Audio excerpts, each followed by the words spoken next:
atenção. Vamos lá. Revisão de química da nossa prova. Preste atenção, pessoal. A nossa prova vai girar um assunto em torno de ligações químicas. Tudo bem? Mas por que os átomos se ligam? Eles se ligam buscando estabilidade. E para alcançar a estabilidade, eles têm que ficar parecidos com os gases nobres. Olhando na tabela periódica, a gente vai perceber que os gases nobres têm normalmente 8 elétrons na última camada, que é a chamada de camada de valência. Então, para ele ficar parecido com o gás nobre, com 8 elétrons na última camada, tem uma regra conhecida como regra do octeto, porque tem por tendência a ficar com 8 elétrons na última camada. Tem exceções a essa regra, por exemplo, o hidrogênio, o hélio, que fica estável com 2, e também tem outros elementos químicos.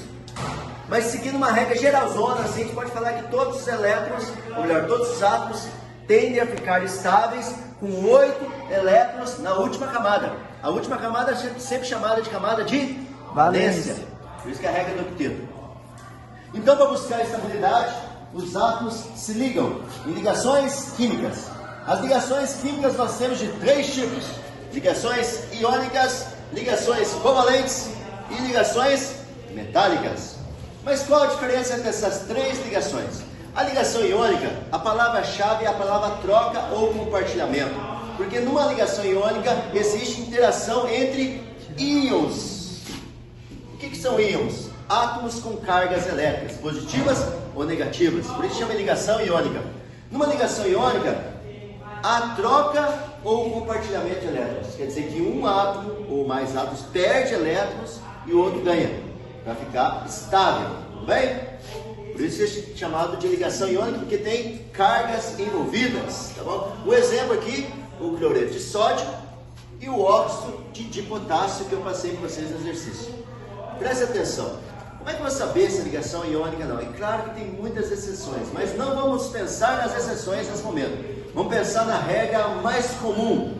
Então, toda vez que tiver um metal ligado com um ametal, a ligação é iônica. E se tiver também um metal ligado no hidrogênio, também uma ligação iônica. Então, de modo geral, se eu tiver metal ligado em ametal, ligação iônica, ou se tiver metal ligado em hidrogênio. Como aí vocês têm exceções, não vamos esquecer exceções. Vamos pensar agora só na regra mais ampla. A ligação covalente é uma ligação que não há troca de elétrons, há um compartilhamento. É como se você estivesse fazendo uma prova e precisasse de uma borracha. Na ligação iônica, você daria a borracha para o colega usar a borracha durante a prova e você ficaria sem a borracha. Isso é ligação iônica. Mas na ligação covalente, os dois poderiam utilizar a mesma borracha ao mesmo tempo.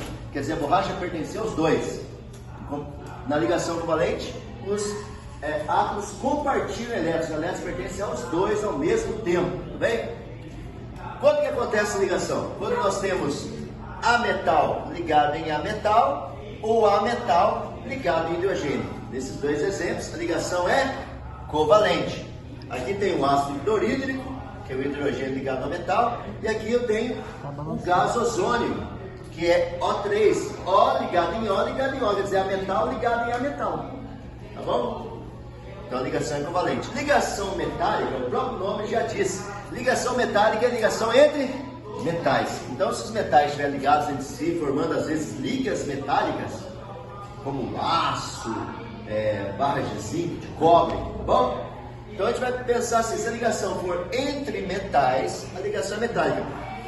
Mas uma coisa interessante, quando os metais se ligam, os elétrons ficam livres ao redor dos átomos de metais, formando uma nuvem eletrônica, um mar de elétrons, os elétrons ficam livres. E esse fato dos elétrons ficarem livres é que faz com que os metais sejam excelentes condutores térmicos, quer dizer, eles conduzem calor, e eles conduzem também eletricidade, tá bom? Um grande abraço a todos vocês, que todos com Deus!